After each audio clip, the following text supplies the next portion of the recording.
Welcome to this technical demo session on harnessing the power of Azure Cloud builds from development to deployment.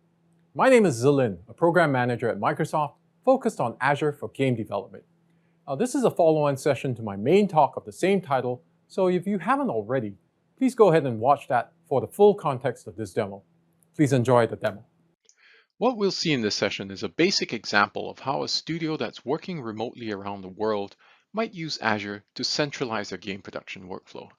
On this diagram, the big boxes represent separate Azure regions where studio staff might be spread across.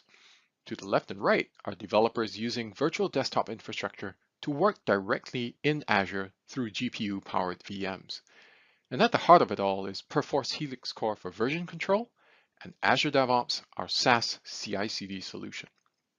This fictitious studio is taking advantage of the fact that their workflow, data, and distribution are all centralized within Azure.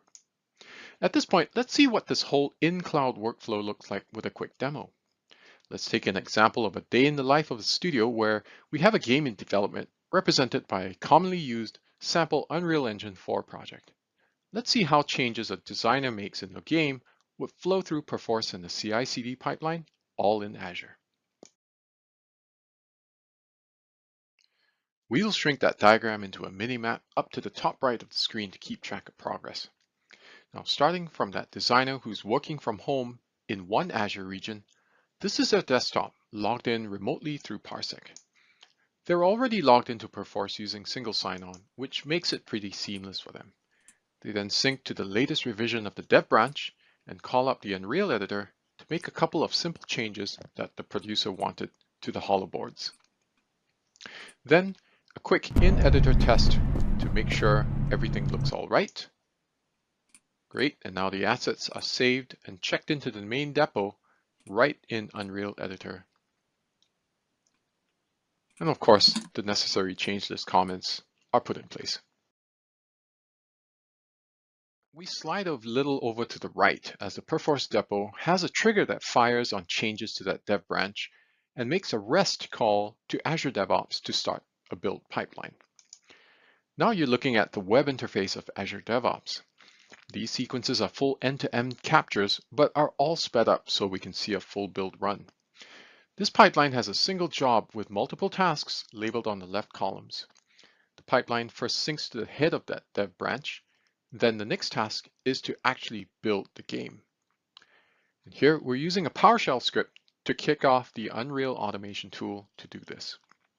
Now all this pipeline work takes place in build agents, which are either Azure VMs or on-prem machines that you can configure to take this role. So let's open a remote desktop session to see what's happening in the build agent. There we go, the build agent VM is set up with all the packages needed to build this game. And we can also see that Incredibuild is installed and the build monitor shows that compilation is proceeding as we expect. The Incredibuild coordinator has automatically scaled up VMs in an Azure VM scale set to accelerate this build. And in the build monitor, towards the middle of the screen, you can see work being spread out to all the VM cores available. And afterwards, the VMs will scale down and deallocate automatically when no longer needed. Okay, so the build task is pretty much done at this point. And so the pipeline packs it up into a single zip file and then uploads it into a central storage container for other parts of the studio to consume. Extreme right of the mini-map, this time it's a producer reviewing that build that just got made in yet another Azure region.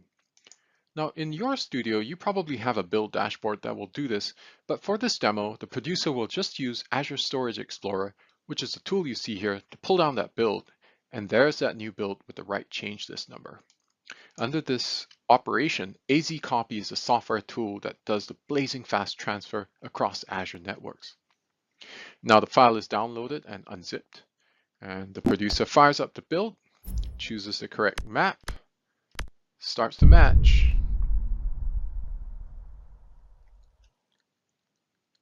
and just like that, we see those holoboards in place. A code change made it from the developer in one region through source control and through a build pipeline in a central region, and then onto a producer in a third region for review. let's take a quick look at the pipeline's code in Azure DevOps. Now we'll breeze through this pipeline to give you a flavor of how things are set up to achieve what you just saw in the demo. First, the pipeline needs a build agent to do the work. In this case, it's asking for a VM that's been specifically set up for this task, something with a tag called dev, which has the value shooter game build. Next, we define all the variables we're using in this pipeline.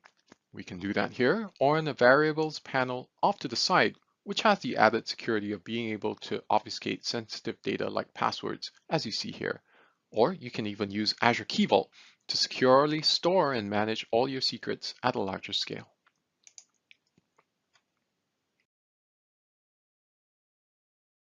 Next, some convenience tasks that use all the Perforce depot information to get a particular change list to sync to, and then actually sync the code to the workspace on the build agent.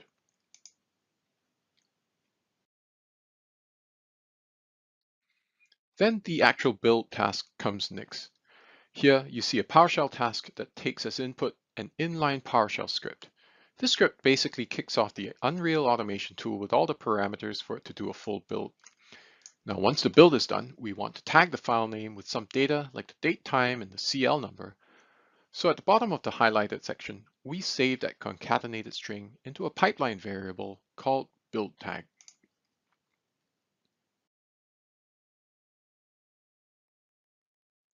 The two final tasks take care of compressing the output files into a single file for upload. Here, the archive files task uses the pipeline variable that was set in the previous task and appends that to the file name with the compression operation. Finally, the Azure file copy task uses AZCopy to move that build off the build agent and into a blob storage container for use downstream. That's all we have time for this session, a really quick tour of Azure DevOps pipelines for Azure Cloud Game Production. Please visit aka.ms/Azure Game Production for documentation for this pipeline you saw in the session, available for you to try out. And please email us at azuregameproduction@microsoft.com. We'd love to hear from you. Thanks for taking the time to watch this demo, and have a great GDC 2022.